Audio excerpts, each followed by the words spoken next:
Assalamualaikum warahmatullahi wabarakatuh. Hari ini kita akan memasuki bab baru, yaitu sistem peredaran darah pada manusia.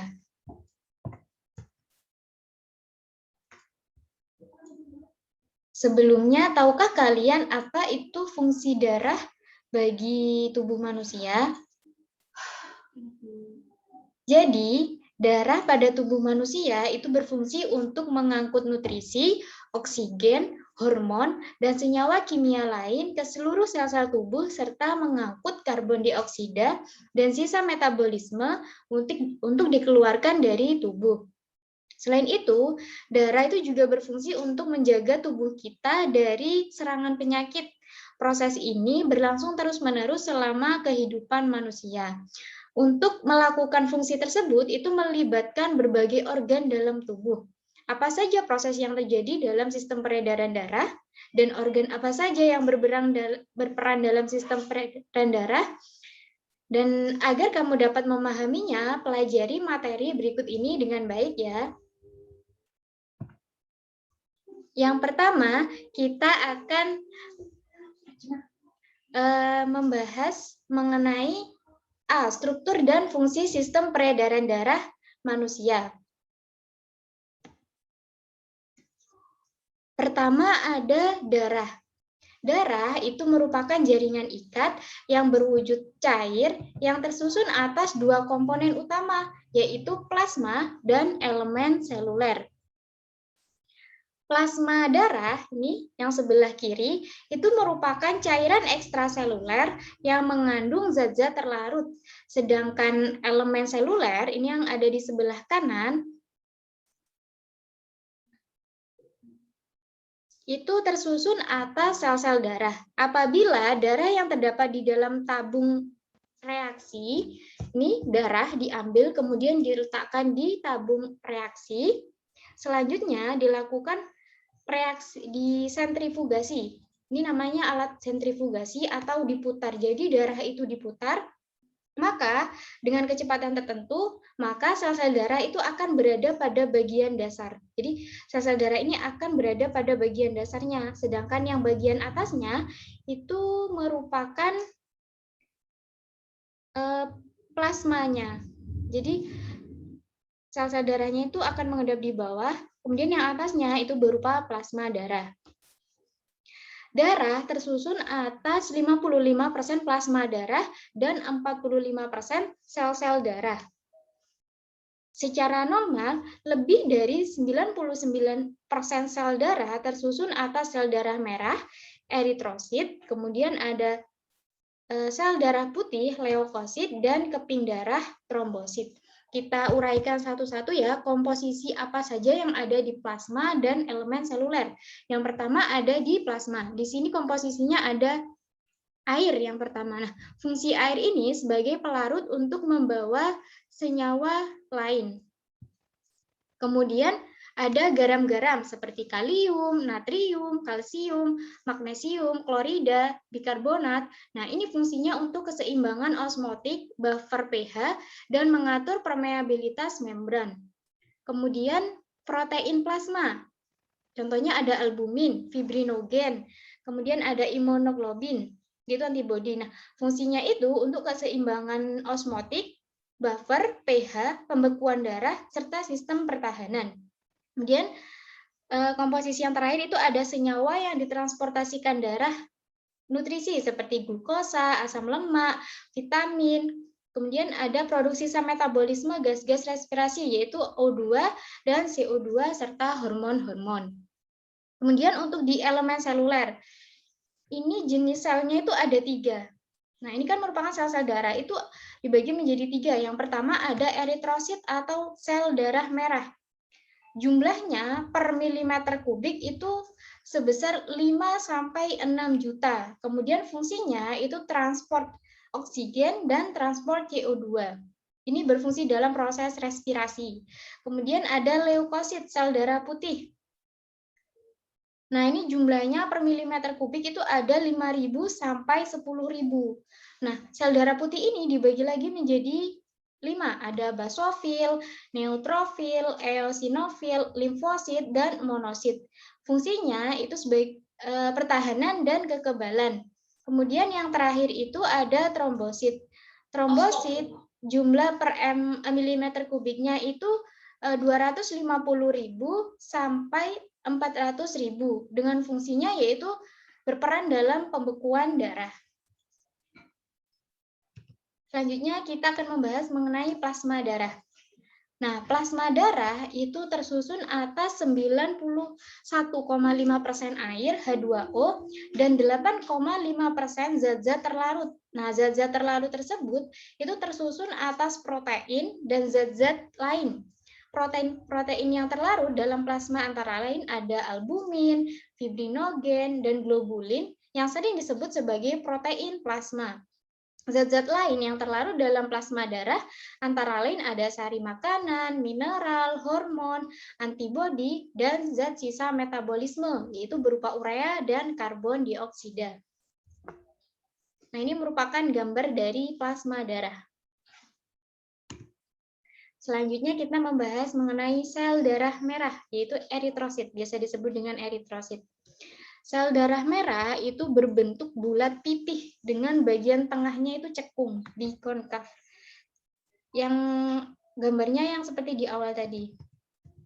Nah, ini merupakan sel darah merah.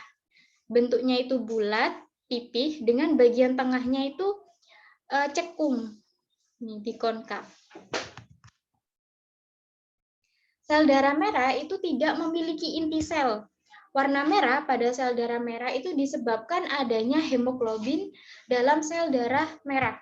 Nah, hemoglobin itu merupakan suatu protein yang mengandung unsur besi. Sel darah merah paling banyak terdapat dalam darah. 1 mm kubik sel darah merah kurang lebih sekitar 1 tetes darah itu terdiri atas 4-5 juta sel darah merah. Jadi bisa kalian bayangkan ya, banyak sekali. Jadi 1 mm saja, 1 tetes itu ternyata terdiri dari 4-5 juta sel darah merah. Ketika dalam paru-paru, hemoglobin dalam sel darah merah itu mempunyai daya ikat yang tinggi terhadap oksigen, sehingga akan mengikat oksigen membentuk kompleks oksihemoglobin. Nah, ini persamaan reaksi kimianya. Nah, ini di dalam paru-paru, hemoglobin itu memiliki daya ikat yang tinggi terhadap oksigen. Sehingga hemoglobin itu mengikat oksigen membentuk HbO2 atau oksihemoglobin. Kemudian HbO2 ini ditransfer menuju ke jaringan tubuh. Nah, O2-nya ini digunakan dalam proses respirasi seluler untuk menghasilkan energi. Selanjutnya, ketika sel darah merah berada dalam jaringan tubuh, ketika HbO2 tadi itu sudah nyampe di jaringan tubuh, kemudian O2-nya digunakan dalam proses respirasi membentuk energi, nah, daya ikat hemoglobin terhadap oksigen itu berkurang di jaringan ini, sehingga oksigen itu terlepas dari hemoglobin menuju sel-sel tubuh. Sebaliknya, saat berada dalam jaringan tubuh, daya ikat hemoglobin terhadap karbon dioksida itu tinggi. Nah, menyebabkan karbon dioksida itu berikatan dengan hemoglobin membentuk karbominohemoglobin. Persamaan reaksinya seperti ini. Hb hemoglobin berikatan dengan CO2 karbon dioksida itu membentuk HbCO2 yaitu karbominohemoglobin. Sel darah merah yang mengandung karbominohemoglobin selanjutnya menuju ke paru-paru. Di dalam paru-paru, karbon dioksida ini dilepaskan untuk dikeluarkan dari tubuh.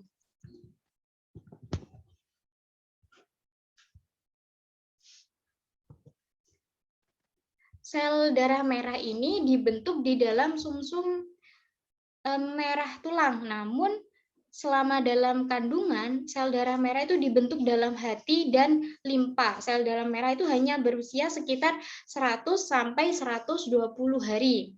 Sel yang telah tua itu akan dihancurkan oleh sel makrofag, kemudian dihancurkan oleh sel makrofag di dalam hati dan limpa. Selanjutnya di dalam hati hemoglobin itu dirombak, kemudian dijadikan bilirubin, yaitu pigmen empedu. Selanjutnya kita membahas mengenai sel darah putih leukosit. Sel darah putih itu memiliki bentuk yang tidak tetap atau bersifat ameboid dan mempunyai inti. Kalau tadi sel darah merah itu tidak memiliki inti, tapi kalau sel darah putih itu memiliki inti. Jumlah sel darah putih itu tidak sebanyak jumlah sel darah merah. Setiap 1 mm kubik darah mengandung sekitar 8.000 sel darah putih.